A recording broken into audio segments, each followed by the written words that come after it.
dog-friendly things to do in Shores and Islands, Ohio. So what is Shores and Islands, Ohio? Well, it's all these little places near Lake Erie, Kelleys Island, Put-in-Bay, Sandusky, Catawba, Lakeside, Marblehead. If you're longtime viewers of this channel will recognize the names of those places. Some people may not realize all these places are really only maybe 20-30 minutes apart. Okay, so this is the Marblehead Lighthouse at Marblehead State Park in Marblehead, Ohio. Marblehead is one of our favorite drives because you can just drive along Route 2. You can see Lake Erie, and there are dog-friendly restaurants everywhere. Here we are at Latitude Cafe, which is one of our favorite breakfast and lunch spots, and of course the dogs love it. And the patio here is mostly covered, so even if it's raining, it's still a pretty safe place to be. After breakfast, you can head right on over to the Great Egret Marsh Preserve, which does have some awesome views of Lake Erie if you follow this trail. This whole entire trail is also pet friendly. There are several wineries in the whole region, but here we are in Marblehead at the Rocky Point Winery, all dog friendly.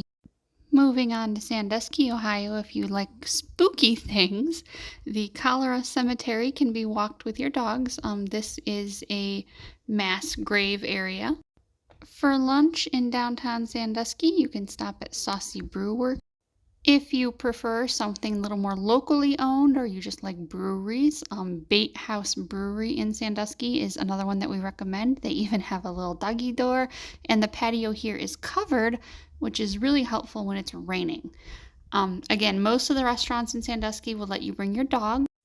And of course, I don't know of a single campground in the area that is not dog friendly. Here we are at the Sandusky Milan RV Park. And speaking of Milan, Ohio is also the birthplace of Thomas Edison. The dogs got to go check out where he was born, and then we walked around this really cute little downtown, like this park in the center. If you see that picnic table straight ahead of Fifi, we got food and were able to just walk right across the street and eat at this picnic table here, which was really nice and handy.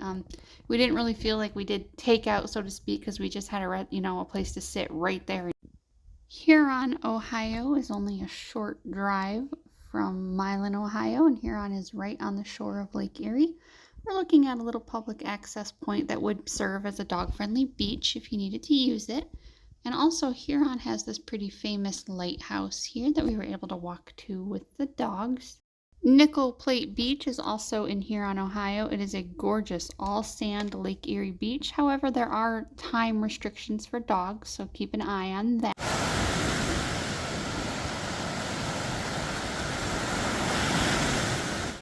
Not too far from Nickel Plate Beach, also in Huron, Ohio, is a park called Lakefront Park. And Lakefront Park has a nice little dog-friendly section of beach. Port Clinton, Ohio is where the dogs got to go through the drive-through African Safari Park. That was definitely an interesting experience. Not one I'm sure I'll repeat in my lifetime. My husky was going crazy in the back seat, barking and trying to see everything. My old boy, he's just confused, all the stuff walking around. But we got through it, but just know it was a little intense. Catawba Island is not an island the way South Bass Island or Kelleys Island is. Catawba is permanently connected to the mainland. It's connected to the Marblehead Peninsula, but it still has some awesome, amazing views of Lake Erie. If you're looking for camping, the largest state park in the Ohio State Park system is on Catawba Island. This is East Harbor State Park.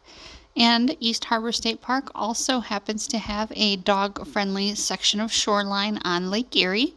The dogs had a lot of fun, and honestly, I preferred this over the human beach anyway because it was just private. We were the only people there. Shores and Islands, Ohio includes the islands that you need to take a ferry to get to, such as South Bass Island, Kelleys Island, Middle Bass Island. You can rent golf carts on the islands, and none of the companies have ever told me no dogs. Right here on Kelleys Island is a geological marvel. This is one of the best examples of glacial scoring on the planet. Kelleys Island is just another one of those super dog-friendly places. We were able to sit with the dogs at every patio restaurant we tried to sit at. No one told us that the dogs weren't allowed. The dogs were allowed to get some really good food, lots of chicken tenders and, of course, some breakfast. Our favorite, though, was probably the Kelleys Island Wine Company. The dogs really enjoyed the charcuterie that we shared with them.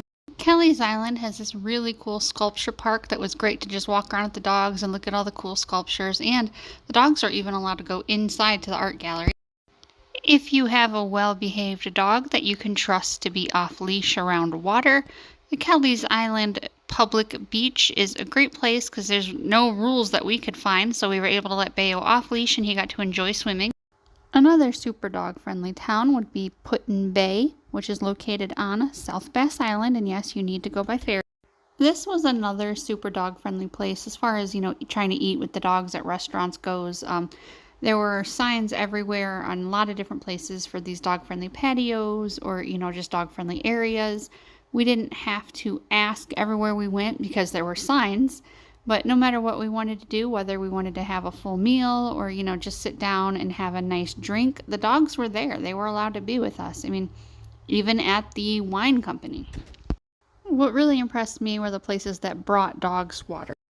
The dogs were even allowed to go in most of the stores. As long as they weren't selling food, the store owners didn't care. Now, dogs couldn't go all the way to the top of the iconic Perry's Victory Monument. However, they were allowed to walk in through the bottom of it with us. And, of course, South Bass Island is an island, so there are dog-friendly swim areas and, just places for the dogs to wade into the water if they want to. You wouldn't think a small island would have so many trails, but there are lots of dog-friendly trails around. And again, just what really impressed me is all the people who were catering to the dogs.